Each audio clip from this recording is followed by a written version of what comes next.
lighting industry today, with the assistance of the American Lighting Association and its members, is helping consumers understand this incredible variety of product categories that are available today, probably more than at any other time in the history of illumination, going back to 1879 when Edison invented the first light bulb.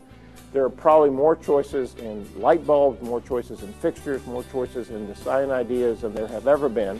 Today's marketplace, the kitchen is such a major part of people's lifestyle that they really need to consider a number of different components of how good kitchen lighting comes together. Initially, we have to start with what we call in the lighting industry task lighting. That's the kind of lighting that you actually need to have enough of to be able to do tasks well.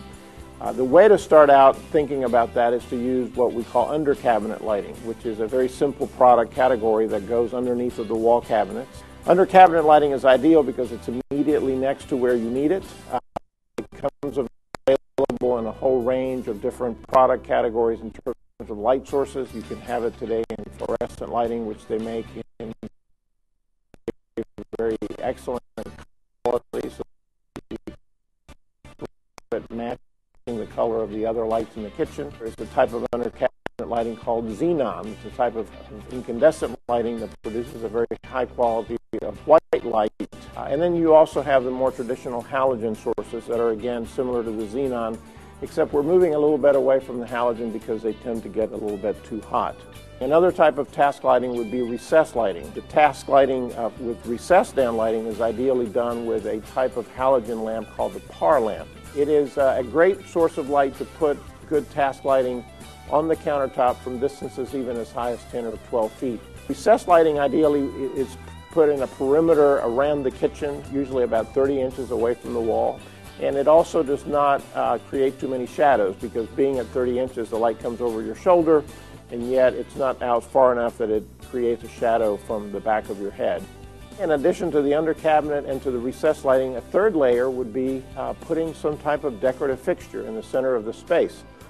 Interestingly, these can be as elaborate as I've seen crystal chandeliers in kitchens. Another light source that would be considered as part of that same layer would be pendants, which are single fixtures that usually are done in multiple, so you might have 2 or 3 of these. The pendants are nice because they come in a whole range of varied colors. There are lots of glass pendants today that have tremendously interesting characteristics in terms of textures, patterns, and so forth. And they can match almost any decor that a person would typically be looking for. A fourth layer would be what we call specialty lighting. This is similar to the under cabinet. They can be in the kind of the same category of products, but these are fixtures that are typically placed above the cabinet. You can put a line of this linear type of fixture that actually will create a glow of light above the cabinet. It's an excellent source for just creating a nice glow in the space.